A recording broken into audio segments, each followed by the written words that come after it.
নরেন্দ্র মোদীর দুর্নীতি। ভারতের বর্তমান প্রধানমন্ত্রী নরেন্দ্র মোদীর বিরুদ্ধে বেশ কিছু গুরুতর দুর্নীতির অভিযোগ উঠেছে।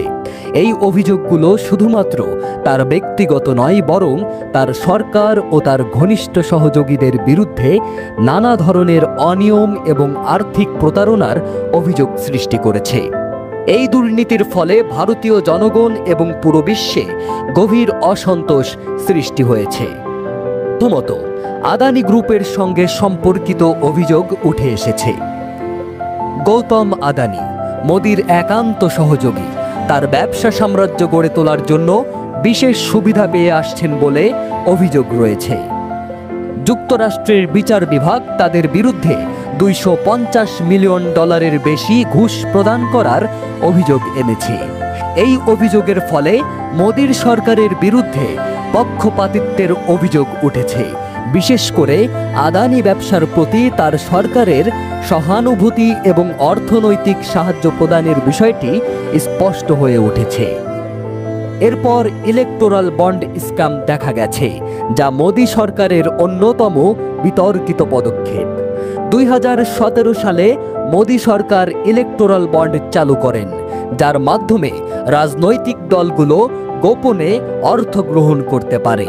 এই স্কিমের মাধ্যমে লাখ লাখ কোটি রুপি সুশৃঙ্খলভাবে বিতরণ করা হয়েছে, কিন্তু এর উৎস অজ্ঞাত। এই ধরনের গোপন অর্থ লেনদেনের কারণে এটি একটি বড় ধরনের আইনগত দুর্নীতি হিসেবে চিহ্নিত হয়েছে। জনগণের অর্থের সঠিক ব্যবহার এবং স্বচ্ছতা নিয়ে প্রশ্ন উঠেছে। 3 নম্বরে, সাহারা বিরলা ডায়েরি কেলেঙ্কারি। 2013 থেকে 2014 সালে সিবিআই সাহারা এবং আদিত্য বিরলা গ্রুপের ডায়েরি বাজেয়াপ্ত করেছিল।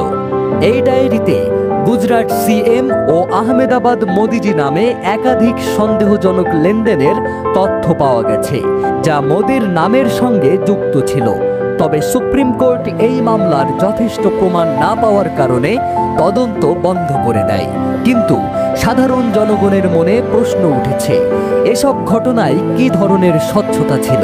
অপোজিশন নেতাদের বিরুদ্ধে দুর্নীতি মামলা নিয়ে একটি অদ্ভুত পরিস্থিতি সৃষ্টি হয়েছে। মোদি সরকার বিরোধী দলের নেতাদের বিরুদ্ধে দুর্নীতির তদন্ত চালালেও বিজেপিতে যোগদানকারী নেতাদের বিরুদ্ধে চলমান দুর্নীতি মামলাগুলো বন্ধ করে দেওয়া হয়েছে। এই অবস্থায় দেখা গেছে রাজনৈতিকভাবে প্রভাবশালী নেতারা গোপনে দুর্নীতি থেকে মুক্তি পাচ্ছেন। গুজরাটে স্টকিং কেলেঙ্কারি। 2013 সালে মোদির বিরুদ্ধে আরেকটি অভিযোগ ছিল। কোবরা পোস্টের স্টিং অপারেশনে গুজরাট সরকারের বিরুদ্ধে বেআইনি নজরদারির অভিযোগ উঠেছিল। তদন্তে জানা যায়, মোদির নির্দেশে এক নারীকে গোপনে নজরদারি করা হয়েছিল। এটি একটি গুরুতর আইনগত ও নৈতিক ভুল ছিল, যা অনেকেই সমালোচনা করেছেন। অবশেষে ব্যাংক ঋণ মাফ ও ঋণ কেলেঙ্কারি।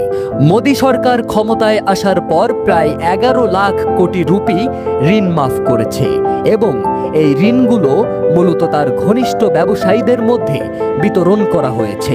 এছাড়া 5.35 লাখ কোটি রুপি ব্যাংক ঋণ কেলেঙ্কারির ঘটনা ঘটেছে, যেখানে ঋণ খেলাপির রাজনৈতিকভাবে প্রভাবশালী হওয়ায় তাদের বিরুদ্ধে কোনো পদক্ষেপ নেওয়া হয়নি।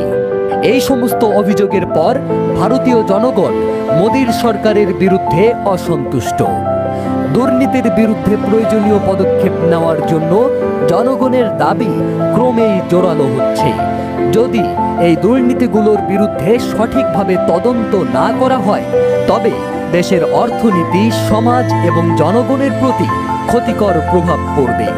তাই একমাত্র জনগণের সচেতনতা এবং সরকারের পক্ষে আইনের প্রতি শ্রদ্ধা বজায় রাখাই দুর্নীতি প্রতিরোধের একমাত্র উপায় হতে পারে।